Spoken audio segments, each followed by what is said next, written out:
নমস্কাৰ জনাইছোঁ সদৌ অসমক। আৰু নতুনকৈ ক'বলগীয়া একোৱেই নাই।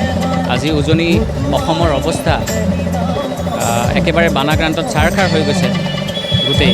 গতিকে আমাৰ হোজাই মিউজিক এছ'চিয়েশ্যনৰ পৰা এটি ক্ষুদ্ৰ প্ৰচেষ্টা, আমি ফিজিকেলি ইমানখিনি কৰিব পৰা নাই, কিন্তু মিউজিকেলি আমি চেষ্টা কৰিছোঁ যাতে তেওঁলোকলৈ আমি কিবা এটা বৰঙণি আগবঢ়াব পাৰোঁ।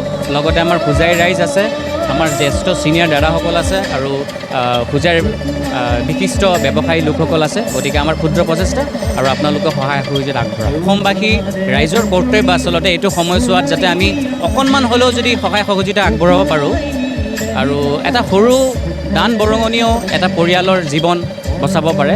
গতিকে সকলোৱে যেনেকৈ পাৰে, যোন যেনেকৈ পাৰে সাধ্য অনুসৰি দান বৰঙণি আগবঢ়ালে সহায় পাব আমাৰ উজনি অসমৰ ৰাইজে। আৰু যদি কোনোবাই চাই আছে, গতিকে যোনসকলে চাই আছে তেওঁলোকে আমাক হোজাই মিউজিক এছ'চিয়েশ্যনত কণ্টেক্ট কৰিব পাৰে যদি কোনোবাই নিজাববীয়াকৈ দান বৰঙণি আগবঢ়াব বিচাৰে। ধন্যবাদ।